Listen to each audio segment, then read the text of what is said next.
जय भोलेनाथ। श्री शिवाय नमस्तुभ्यम। प्रिय श्रोताओं, आज का यह पावन शुक्रवार प्रदोष व्रत भगवान भोलेनाथ और माता पार्वती जी की अतुल्य कृपा प्राप्त करने के लिए बहुत ही दुर्लभ अवसर है। ऐसी मान्यता है कि जो भी श्रद्धा और सच्चे मन से इस आज की इस कथा को सुन लेता है, उस पर श्री भगवान शिव और माता पार्वती जी की करुणा अवश्य बरसती है। संभव है कि आज ही भोलेनाथ आपकी बाधाएं भी हर ले और माता पार्वती आपके घर में सुख और सौभाग्य में वृद्धि और वास कर ले। इसीलिए समय निकालकर इस कथा को अवश्य सुनिएगा। एक बार भगवान शंकर और माता पार्वती जी साथ साथ पद यात्रा पर संसार के भ्रमण के लिए निकले। संसार में अनेक स्थानों पर घूमने के बाद एक देवी पार्वती जी थक गई और उन्होंने भगवान शंकर से थोड़ी देर विश्राम करने के लिए कहा। भगवान शिव ने विश्राम करने के लिए हामी भर दी और वे फिर दोनों एक बड़े से पीपल के पेड़ के नीचे छांव में बैठ गए। थोड़ी ही देर बाद भगवान शिव अपनी करवट बदल लेते हैं, लेकिन माता पार्वती की नजर उन चींटियों की कतार पर टिकी हुई थी जो एक जगह से दूसरी जगह पर रिगड़ती जा रही थी। चींटियों के बीच के रास्ते में पड़ा एक रेंगने वाला कीड़ा, जिसे वे चींटियां लगातार चलते हुए काट रही थी। वह कीड़ा अपनी रक्षा में असमर्थ था, क्योंकि चींटियां बहुत सारी थी और कीड़े को इस तरह चींटियों के काटने से अत्यधिक पीड़ा हो रही थी। वह अपनी रक्षा के लिए छटपटा रहा था। माता पार्वती ने यह दृश्य देखकर दुखी होने लगी।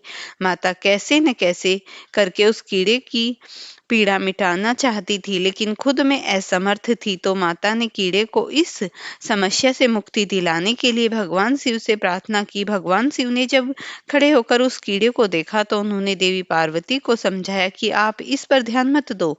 यह किसी पीड़ा में नहीं है, बल्कि अपने कर्मों का ही फल भोग रहा है। लेकिन माता पार्वती अपने कोमल हृदय से इस कठोर और पीड़ादायी दृश्य को देखकर बहुत दुखी हुई। फिर उन्होंने भगवान शिव से उस कीड़े के बारे में लगातार प्रार्थना की, लेकिन भगवान शिव भी उन्हें यही समझाते रहे कि इस पर ध्यान मत दो, क्योंकि यह अपने कर्मों का फल भोग रहा है और अभी सभी को एक ना एक दिन अपने कर्मों का फल भोगना ही होता है। भगवान शिव ने इस समस्या से मुक्ति दिलाने के लिए माता पार्वती जी से कहा कहीं दूसरे स्थान पर चलने के लिए, ताकि उन्हें ध्यान वहां से हट सके। लेकिन माता पार्वती भी हट पकड़ चुकी थी। वह कहने लगी, कब प्रभु, जब तक इस कीड़े की पीड़ा नहीं मिटेगी मैं यहाँ से कैसे जाऊंगी। अब भगवान शिव को देवी पार्वती जी की हट के आगे मजबूर होकर उस कीड़े की पीड़ा मिटानी पड़ी। भगवान शिव बोले, देवी ठीक है, मैं इसका कष्ट दूर कर रहा हूँ, लेकिन अगर बाद में यह कुछ गड़बड़ हुआ तो मुझे दोष मत देना। भोलेनाथ की बात सुनकर देवी पार्वती जी कहने लगी, ठीक है प्रभु, पहले आप इसका कष्ट तो मिटाइए। फिर भगवान शिव ने अपनी शक्तियों से उस कीड़े को राजा चींटियों की उसकी प्रजा और उसके लिए बहुत ही सुंदर नगरी बना दी, जिसमें राजा का आलीशान महल था। अब यहाँ से उस राजा की वास्तविकता शुरू होती है, जिस कारण उसे एक कीड़े के रूप में पीड़ा मिल रही थी। अब जब सब कुछ बनकर तैयार हो गया, तब भगवान शिव ने राजा से पहले जन्म में कीड़ा था उससे कहा कि अरे भाई, अब तू अपना राजपाट संभाल कर यहाँ से चल। लेकिन राजा अपने व्यवहार से बहुत ही घमंडी था और वह एक चरित्रहीन भी था। उसने माता पार्वती को ही सुंदरता पर मोहित होकर उनका ही हाथ पकड़ लिया और भगवान शिव को यह कहकर अपमान किया कि तू एक योगी, वन वन भटकने वाला एक साधारण सा ब्राह्मण, भला तेरे साथ यह सुंदर स्त्री कैसे रह सकती है। अरे इसकी जगह तो महल में है, जिसे मैं अपनी रानी बनाऊंगा। इतनी सुंदर स्त्री एक राजा की रानी ही बन सकती है, न कि एक साधारण से योगी की, जिसे ना अपने आज का पता है और ना अपने कल का। अब मेरी बात सुन और यहाँ से चुपचाप चला जा, यह तो मेरी रानी बनेगी। तब भगवान शिव ने उस राजा को, जो अपने पूर्व जन्म में कीड़ा था, समझाने की बहुत कोशिश की। भगवान बोले, यह मेरी पत्नी है, तू अपना राजपाट संभाल, मुझे तो हजारों रूपवती मिल जाएंगी। भगवान शिव ने उसे समझाने का बहुत प्रयास किया, लेकिन वह राजा था कि अपनी ही जिद पर अड़ा रहा। तब भगवान शिव कहने लगे, ठीक है राजा, तुम इसे अपनी रानी बना लो, मैं चलता हूँ। भगवान की यह बात सुनते ही माता पार्वती भगवान शिव के चरणों में गिर गई और बोली, स्वामी, आप मुझे इस दुविधा में छोड़कर अकेले कैसे जा सकते हैं। तब भगवान शिव बोले, देवी, मैंने तो तुमसे पहले ही कहा था कि मैं इसका कष्ट मिटा दूंगा, लेकिन बाद में अगर यह कुछ गड़बड़ करता है तो तुम मुझे इसका दोष मत देना। माता पार्वती जी बोली, हे नाथ, मुझे क्षमा कीजिए, मैं कर्म सिद्धांत को नहीं पहचान सकी, लेकिन अब मैं समझ गई हूँ कि यह घमंडी और चरित्रहीन मानव अपने पिछले जन्म के कर्मों का ही फल भोग रहा था। इस क्रूर मानव ने अवश्य ही अपने जीवन में अत्यंत पाप किए होंगे, जिसका दंड इसे आज इस कीड़े के रूप में भुगतना पड़ रहा था।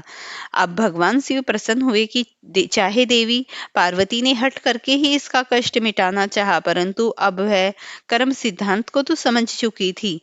फिर भगवान शिव ने अपनी शक्तियों से सारी परिस्थितियां पहले जैसी कर दी। राजा को वही पहले की तरह कीड़ा और प्रजा को पहले की तरह चींटियां बनकर उसके कर्म सिद्धांत को पहले हाल पर छोड़ दिया। अब माता पार्वती जी भी प्रसन्न होकर भगवान शिव के साथ अपने भ्रमण पर पुनः निकल पड़ी। इसी तरह प्राणियों को अपने अच्छे और बुरे कर्मों का फल भुगतना ही पड़ता है। आज नहीं तो कल, कल नहीं तो परसों, इस जन्म में नहीं तो अगले जन्म में भोगना ही होता है। कथा के अनुसार प्राचीन समय में 3 मित्र थे। तीनों ही आपस में घनिष्ठ थे। इन तीनों में एक राजा का, दूसरा ब्राह्मण का और तीसरा सेठ का पुत्र था। राजा और ब्राह्मण के पुत्र को तो विवाह हो चुका था, लेकिन सेठ के पुत्र का गोना भी नहीं हुआ था। एक दिन तीनों मित्र आपस में नारियों पर चर्चा करते हुए ब्राह्मण के पुत्र की प्रशंसा करते हुए कहा कि नारी के बिना तो घर भूतों का डेरा होता है। यह वचन सुनकर सेठ के पुत्र ने अपनी पत्नी को घर लाने का तुरंत निश्चय किया। अब सेठ का पुत्र अपने घर गया और अपने माता पिता को इस बारे में बताया। तब उसके माता पिता ने अपने बेटे को कहा कि बेटा, अभी शुक्र प्रदोष डूबा हुआ है। इन दिनों में बहु बेटियों को उनके घर से विदा कर लाना अशुभ होता है, इसीलिए शुक्रोदय होने से ही तुम अपनी पत्नी को विदा कर ले आना। सेठ का पुत्र अपनी चित पर अड़ा हुआ था। वह पत्नी को लाने ससुराल पहुंच गया। सास ससुर ने भी उसे बहुत मना किया, बहुत समझाने की कोशिश की, किंतु वह नहीं माना। अब वह विवश होकर उसे अपनी कन्या को विदा करना पड़ा। ससुराल से विदा होकर सेठ का पुत्र अपनी पत्नी के साथ नगर के बाहर निकला और बैलगाड़ी का पहिया टूट गया। एक बैल की टांग टूट गई, पत्नी को भी चोट आई। सेठ के पुत्र ने आगे चलने का प्रयास जारी रखा। कुछ दूर आगे बढ़े ही थे तो डाकुओं ने उन्हें घेर लिया और उनका सारा धन लूट लिया। अब किसी तरह सेठ पुत्र अपनी पत्नी के साथ जैसे तैसे रोता हुआ पहुंचा, तभी सांप ने उसे काट लिया। उसके पिता ने वैद्यों को बुलाया। तब उन्होंने कहा कि उनका पुत्र 3 दिन में प्राण त्याग देगा। इसी समय इस घटना का पता ब्राह्मण पुत्र को भी लग गया। तब सेठ ने आकर कहा कि अपनी बहू को अपने पुत्र सहित उसके मायके भिजवा दो। यह सारी बाधाएं इसी के कारण आई हैं। उसका पुत्र शुक्रास्त में पत्नी को विदा कर ले आया है। यदि वह ससुराल पहुंच जाएगा तो बच जाएगा। सेठ को ब्राह्मण पुत्र की बात समझ आ गई। उसने अपने पुत्र और पुत्रवधू को वापस लौटा दिया। वहां पहुंचते ही सेठ पुत्र की हालत ठीक होनी शुरू हो गई और फिर उसे शेष जीवन अपनी पत्नी के साथ सुखपूर्वक बिताया। इसीलिए पति की लंबी उम्र, दाम्पत्य जीवन सुखी बनाने के लिए, सभी मनोकामनाओं को पूर्ण करने के लिए सुख प्रदोष व्रत की कथा पढ़नी और सुननी चाहिए। प्रिय श्रोताओं, अब आपको सुनाते हैं नवग्रह की कथा। ज्योतिष शास्त्रों में नवग्रह को बहुत ही महत्वपूर्ण माना जाता है, क्योंकि इन्हीं ग्रहों की चाल के कारण सभी राशियों के जीवन पर सकारात्मक या नकारात्मक प्रभाव पड़ता है। लेकिन कथा सुनने से पहले आपको नवग्रहों के माता पिता के बारे में पता होना चाहिए। माता पिता कौन है? ज्योतिष विज्ञान में ग्रह और उनकी दशा का विशेष महत्व है। यह सभी नवग्रहों में किसी न किसी क्षेत्र में शिक्षा, ज्ञान, धन लाभ, हानि इसका प्रतिनिधित्व करते हैं। सबसे पहले ग्रह की बात करते हैं। सूर्यदेव के पिता का नाम कश्यप है और उनकी माता का नाम अदिति है। पंच देवताओं में सूर्य देव का विशेष महत्व है। इनकी 2 पत्नियां हैं जिनका नाम संध्या और छाया है। शनिदेव भगवान सूर्य के पुत्र हैं और यमराज और देवी यमुना भी इनकी ही संतान है। दूसरे ग्रह हैं चंद्र। चंद्रदेव महर्षि अत्रि के पुत्र हैं। उनकी माता का नाम है अनसुईया। शास्त्रों के अनुसार चंद्रदेव की 27 पत्नियां हैं, जो कि 27 नक्षत्रों का प्रतिनिधित्व करती हैं। चंद्रदेव बुध ग्रह के पिता है। तीसरे ग्रह है मंगल। शास्त्रों में बताया गया है कि मंगल देव के पिता भगवान शिव हैं और भूदेवी इनकी माता हैं। मंगल पूरी तरह से ब्रह्मचारी हैं। मांगलिक दोष का संबंध है इन्हीं ग्रह से होता है। चौथे ग्रह हैं बुध। बुध देव के पिता हैं चंद्र और देवी तारा इनकी माता हैं। बुध देव को समस्त वेद और शास्त्रों का ज्ञान देवगुरु बृहस्पति से प्राप्त हुआ था और इनकी पत्नी का नाम था इला। चंद्रवंश में प्रारंभ भी इन्हीं से हुआ था। चौथे ग्रह हैं बृहस्पति। देवगुरु बृहस्पति के पिता महर्षि अंगरस हैं। सुप्रा और इनकी माता का नाम है और इनकी पत्नी का नाम तारा है। महाभारत काल में मुख्य भूमिका निभाने वाले गुरु द्रोणाचार्य इनके पौत्र माने जाते हैं। शास्त्रों में इन देवताओं का नाम ही गुरु है। बताया गया है कि पांचवें ग्रह शुक्र के पिता हैं भृगु ऋषि और काव्य माता हैं। इनकी माता का नाम इन्हें कठिन तप के कारण भगवान शिव से मृत संजीवनी विद्या से प्राप्त हुई थी। इनकी पत्नी का नाम जयंती है, जिन्हें देवराज इंद्र की पुत्री के रूप में जाना जाता है। छठे ग्रह हैं शनि। शनिदेव सूर्य भगवान सूर्य के पुत्र और माता छाया के शनि का प्रभाव अपने पिता के गुणों के बिल्कुल विपरीत है।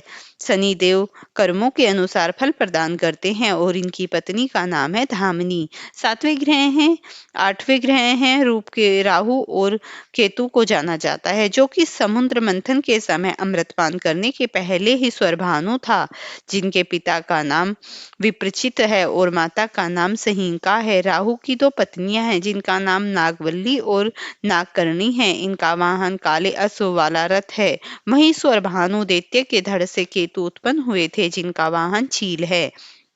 यह तो था सभी नवग्रह का परिचय। अब आप सुनिए नवग्रह की कहानी। एक बार की बात है, किसी गांव में भाई बहन रहा करते थे।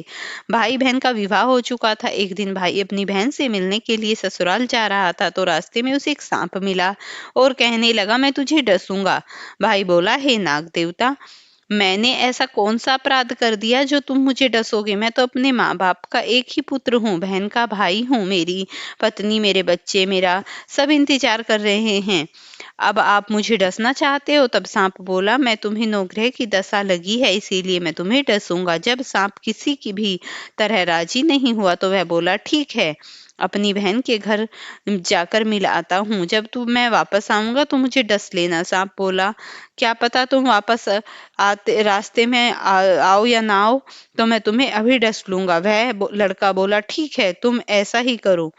वह इस थैले में बैठ जाओ, मैं अपनी बहन के यहाँ मिलकर वापस आऊंगा तो तुम मुझे डस लेना। उसकी बात मान ली और थैले में लड़के के ऊपर से बेलपत्र से ढक दिया, ताकि वह किसी को दिखाई ना दे।